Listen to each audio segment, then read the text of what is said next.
میں دبئی کے ایک ہوٹل پر باورچی تھا۔ گھر جاتے ہوئے ایک عربی عورت روز مجھے کہتی، اگر تم میرے گھر کھانا بناؤ تو میں تمہیں 2 سال کی ایڈوانس بلکہ ڈبل تنخواہ دوں گی۔ مجھے ڈر لگتا تھا کہیں میرے ساتھ کچھ غلط نہ ہو جائے، لیکن پیسوں کی لالچ میں مان گیا۔ وہ ساری رات عبادت کرتی اور صبح ہوتے ہی خود کھانا بنانے لگ جاتی اور مجھ سے کوئی کام نہ کرواتی۔ میرا بہت خیال رکھتی۔ مجھے اس سے محبت ہونے لگی۔ ایک دن وہ گھر پر اکیلی تھی۔ میں جیسے ہی کھانا دینے کمرے میں گیا تو جان نکل گئی وہاں میری تصویر۔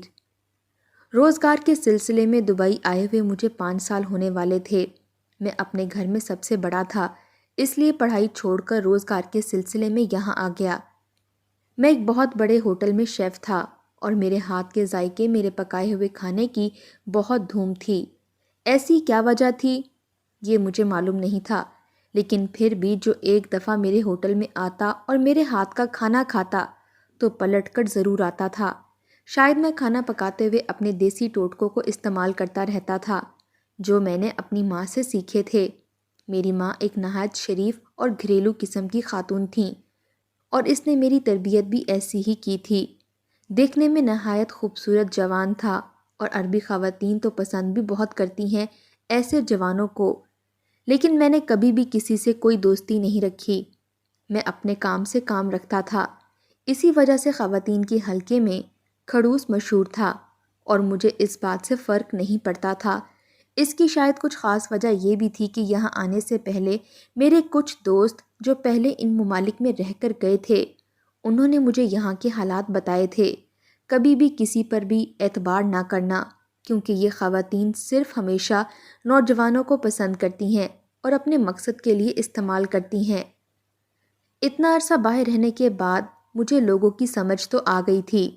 ایک دن میں اپنی کھانا پکانے کی شفٹ ختم کر چکا تھا، ویسے ہی باہر بیٹھ کر گپ شپ لگا رہا تھا کہ اتنا عرصہ یہاں کام کرنے کی وجہ سے میری سب سے اچھی دوستی ہو گئی تھی اور میں اپنے کام سے کام رکھتا تھا، کسی کی ذاتی معاملات میں نہیں بولتا تھا، اس لیے سبھی مجھے پسند کرتے تھے۔ میں ریسیپشنسٹ کے پاس بیٹھا ہوا تھا کہ ایک عورت ہوٹل میں آئی۔ میں نے اس کے آنے کا نوٹس نہیں لیا، لیکن اس نے میرے سامنے والی میز پر بیٹھ کر مجھے ٹک ٹکی باندھ کر دیکھنا شروع کر دیا۔ ایسے کوئی بھی دیکھے تو انسان کو محسوس ہو جاتا ہے۔ پہلے تو کچھ دیر میں نظر انداز کرتا رہا، لیکن جب معاملہ میری برداشت سے باہر ہوا تو میں اٹھ کر واپس کچن میں چلا گیا، اپنے کپڑے وغیرہ بدلے کیونکہ میرا ٹائم ختم ہو چکا تھا، اور اپنی رہائش گاہ پر چلا گیا۔ دوسرے دن ریسیپشن پر موجود لڑکے نے مجھے بتایا کہ خاتون تمہارے بارے میں معلومات حاصل کرنے کی کوشش کر رہی تھی۔ میں نے ان کو بتا دیا کہ تم یہاں پر شیف ہو اور پاکستان سے ہو۔ کوئی عجیب بات نہیں تھی، کیونکہ اس سے پہلے بھی بہت سے لوگ میرے بارے میں معلومات حاصل کر چکے تھے۔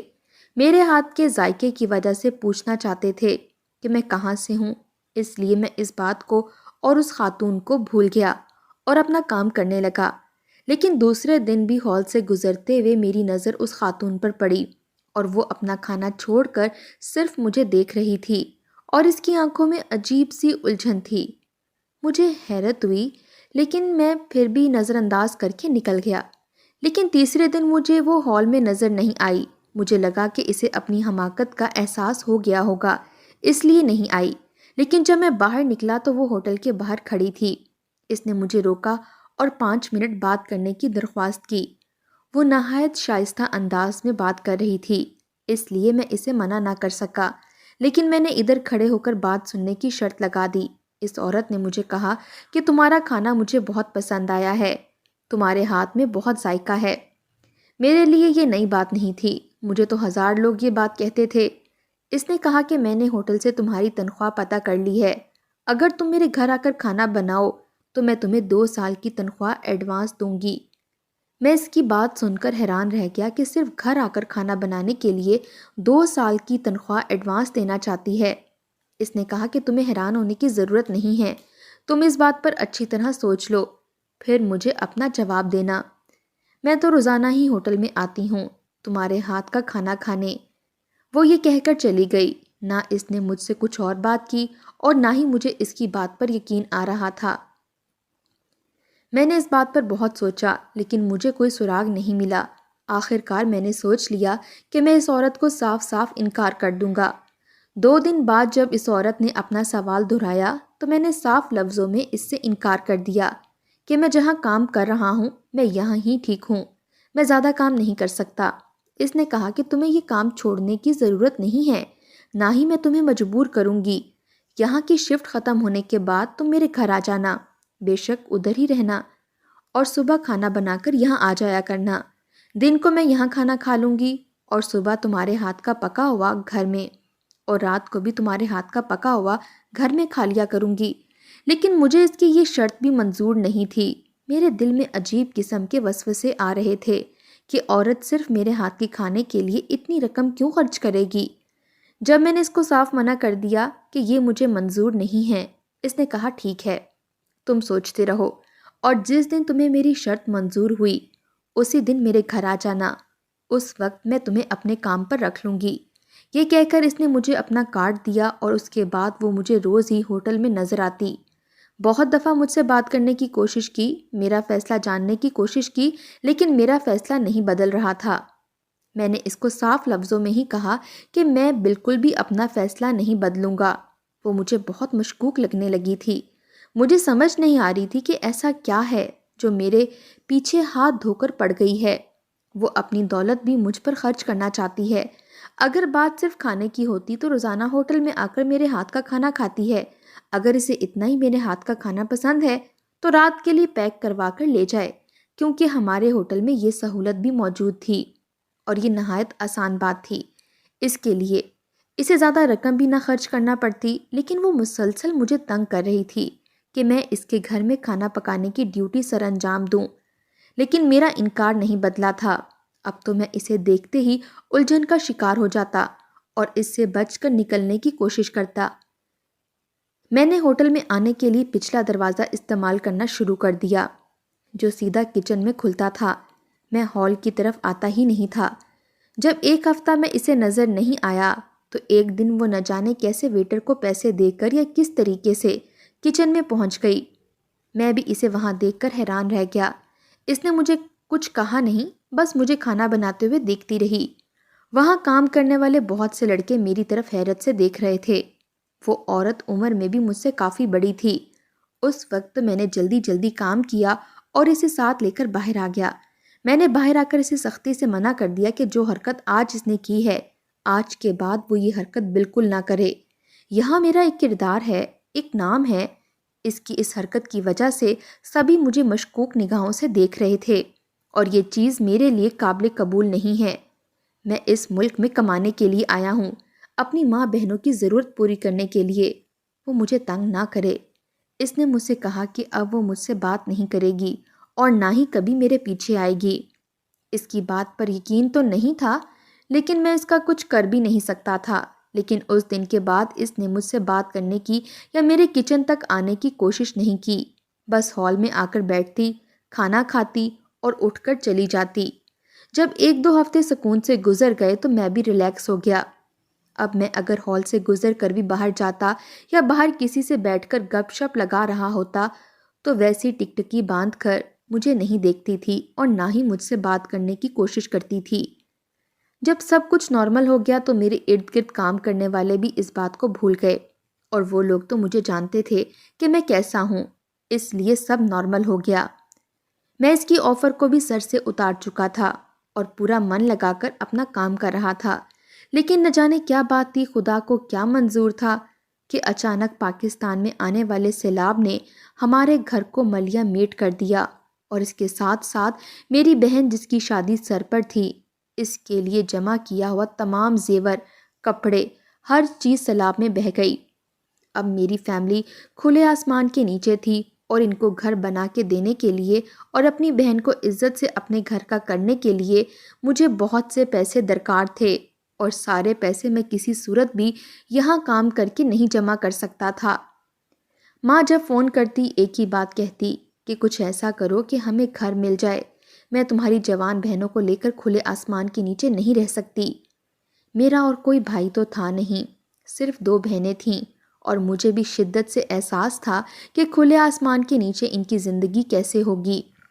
اب میرے پاس ایک آخری راستہ بچا تھا، کہ میں اس عورت کی آفر قبول کر لوں۔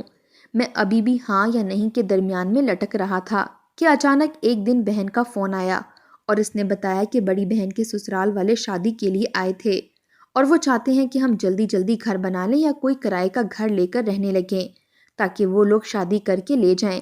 وہ نہیں چاہتے کہ ان کے گھر کی ہونے والی بہو کھلے آسمان تلے رہے۔ یہ بات ٹھیک تھی، لیکن ایسے ہی خالی ہاتھ میں اپنی بہن کا نکاح نہیں کر سکتا تھا۔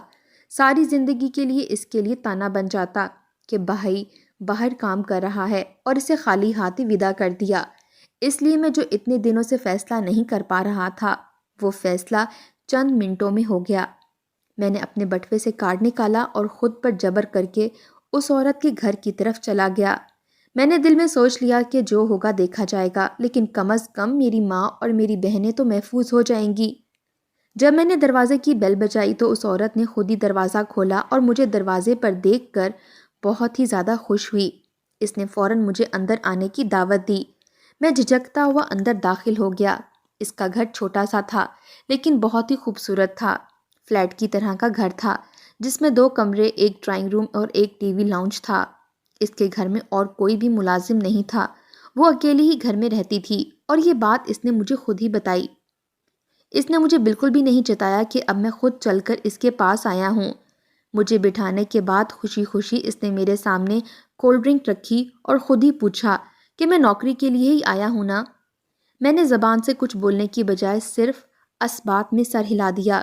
اس نے کہا کہ مجھے جو کمرہ چاہیے وہ لے سکتا ہوں۔ میں نے اسے کہا کہ میں یہاں نہیں رہوں گا، میں صرف وقت پر آ کر کھانا بناؤں گا اور واپس چلا جایا کروں گا۔ لیکن اس نے مجھے کہا کہ مجھے کبھی بھی کچھ بھی کھانے کا دل کر سکتا ہے، اس لیے تو ڈبل تنخواہ اور وہ بھی 2 سال کی ایڈوانس پر تمہیں رکھ رہی ہوں۔ تم اپنی ہوٹل کی جو نوکری ہے بے شک کرتے رہو، لیکن رہو میرے پاس۔ مجھے جب دل کرے تو مجھے کچھ بھی بنا کر دے دیا کرنا۔ میں مجبور تھا، اس لیے اس کی یہ شرط مان لی۔ اس نے مجھے ایک کمرہ دکھایا اور کہا کہ میں فریش ہو جاؤں، لیکن مجھے تو سب سے پہلے تنخواہ چاہیے تھی تاکہ اپنی ماں اور بہنوں کو بھیج کر مطمئن ہو جاؤں۔ میں نے خود ہی اس سے بات کی کہ اس نے جو مجھے 2 سال کی ایڈوانس تنخواہ دینے کی شرط لگائی تھی تو مجھے وہ دے دے، تبھی میں اس کے پاس کام کروں گا۔ اس نے فوراً سے چیک کاٹ کر دیا اور اتنی بڑی رقم دیکھ کر میں حیران رہ گیا، لیکن کیونکہ وہ گرنٹڈ چیک تھا اس لیے مجھے معلوم تھا کہ وہ کیش ہو جائے گا، اور یہی میں چاہتا تھا۔ میں نے اس سے اجازت لی اور اسی وقت چیک کیش کروا کر آدھے سے زیادہ رقم پاکستان میں بھیج دی اور کچھ رقم اپنے بینک اکاؤنٹ میں ٹرانسفر کر دی۔ اب 2 سال کے لیے میں اس عورت کا غلام بن چکا تھا، مطلب وہ جب چاہتی جو چاہتی میں وہ کرنے پر مجبور تھا، کیونکہ اس نے مجھے 2 سال کی ایڈوانس تنخواہ دی تھی۔ لیکن مجھے اس بات پر بہت زیادہ حیرت ہوئی کہ اس نے ایڈوانس تنخواہ تو مجھے دے دی لیکن مجھ سے کوئی بھی ایگریمنٹ نہیں کروایا۔ اگر میں کل اس بات سے مکر جاتا کہ اس نے مجھے کچھ پیسے دیے ہیں تو اس کے پاس کوئی ثبوت نہیں تھا، لیکن میرے دل میں ایسا کوئی بھی خیال نہیں تھا۔ پیسے بھیج کے میں واپس آیا تو اس نے مجھے پاکستانی بریانی بنانے کو کہا۔ مجھے اس پر حیرت ہوئی کہ اسے کیسے معلوم پاکستان میں اس طرح کی بریانی بنائی جاتی ہے، لیکن میں نے پاکستانی مسالہ ڈال کر ہی بریانی بنائی جو اس نے بھی بہت شوق سے کھائی اور میں نے بھی۔ اس کے بعد رات کو میں اپنے کمرے میں سونے کے لیے چلا گیا۔ میں اندر سے کچھ غیر مطمئن سا تھا، لیکن وہ رات خیریت سے گزری۔ دوسرے دن جب صبح میری آنکھ کھلی اور میں اٹھ کر باہر آیا تو وہ کچن میں ناشتہ بنا رہی تھی۔ میں نے اسے کہا کہ میں اٹھ گیا ہوں، میں ناشتہ بنا دوں گا، لیکن اس نے کہا کہ جلدی سے ہاتھ دھو کر آ جاؤ، ناشتہ وہ بنا چکی ہے۔ اور جب میں فریش ہو کر ٹیبل پر آیا تو ٹیبل پر ناشتہ لگ چکا تھا۔ میں نے ناشتہ کیا اور اٹھ کر ہوٹل چلا گیا۔ دن بھر میں اس کے بارے میں سوچ رہا تھا کہ 2 سال کی بات ہے، 2 سال بعد میں نے یہاں کام نہیں کرنا ہے، اور ابھی بھی اگر اس نے کچھ الٹا سیدھا کیا تو میں نوکری چھوڑ کر چلا جاؤں گا۔ اس نے مجھے رقم دی ہے، اس چیز کا کوئی ثبوت تو ہے نہیں، اس لیے وہ کیا کر لے گی۔ کام کرنے کے بعد میں واپس اسی کے گھر پر گیا تو وہ گھر پر نہیں تھی، لیکن اس نے مجھے پہلے ہی گھر کی ایک چابی دے دی تھی۔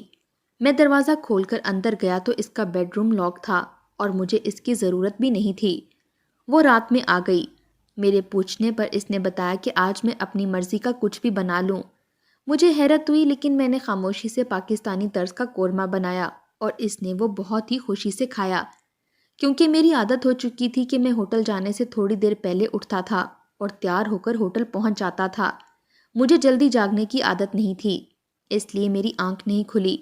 دوسرے دن بھی جب اپنے مخصوص وقت پر میری آنکھ کھلی تو ناشتہ بنا کر ٹیبل پر میرا انتظار کر رہی تھی۔ میں نے کہا بھی کہ مجھے جلدی اٹھا دیا کریں، لیکن اس نے کہا کہ کوئی بات نہیں۔ مجھے یہاں رہتے ہوئے ہفتہ ہو گیا تھا۔ رات کو میں کھانا بنا دیتا، لیکن صبح کا ناشتہ وہی بناتی اور برتن وہ خود ہی دھویا کرتی تھی۔ مجھے برتن تک دھونے نہیں دیتی تھی، لیکن اس نے ایسی الٹی سیدھی فرمائش نہیں کی تھی۔ میرے جانے کے بعد وہ بھی چلی جاتی۔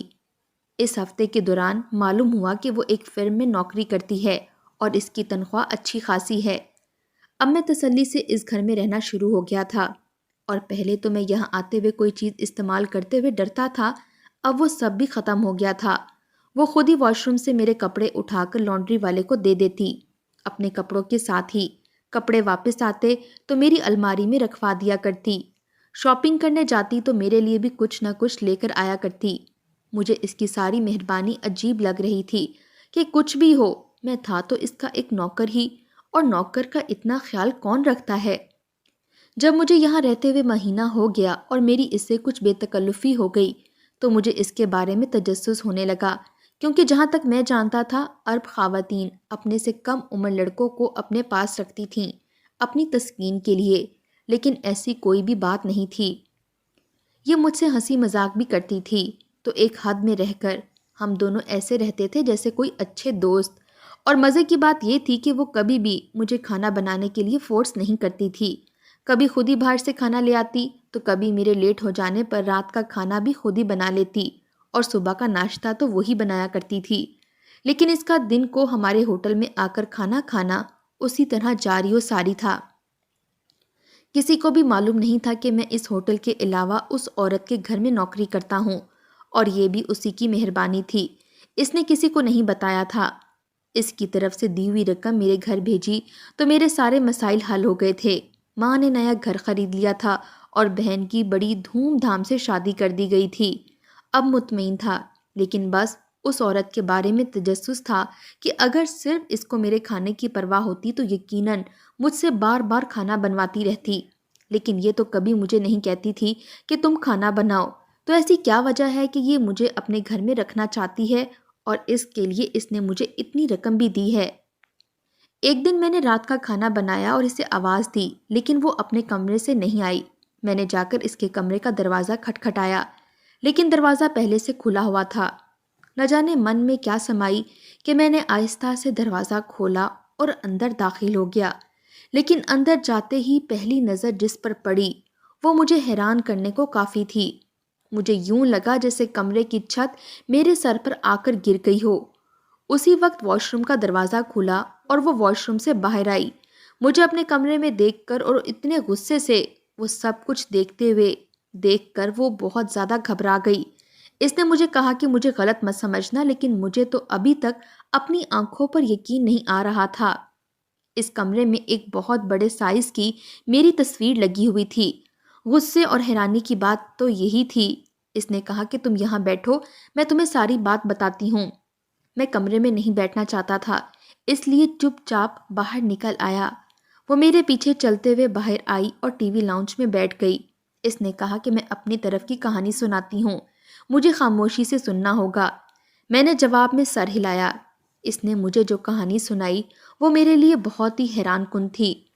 اس نے بتایا کہ جو تصویر میں نے اس کے کمرے میں دیکھی ہے وہ میری نہیں بلکہ میرے باپ کی ہے، اور وہ میرے باپ کی بیوی ہے۔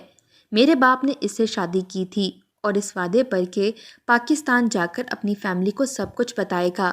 پاکستان گیا تھا لیکن اس کے بعد لوٹ کر نہیں آیا۔ ان کو اس کے پاکستان کے کسی پتے کے بارے میں معلوم نہیں تھا، اس لیے چپ کر کے بیٹھ گئی، اور اس نے مجھے دیکھا تو اسے یقین ہو گیا کہ میں اسی کا ہی بیٹا ہوں، کیونکہ میں ہو بہو اپنے باپ کی کاپی تھا۔ اسی لیے وہ مجھے اس گھر میں لے کر آنا چاہتی تھیں۔ اتنے سالوں سے میرے باپ کے نام پر بیٹھی ہوئی تھیں۔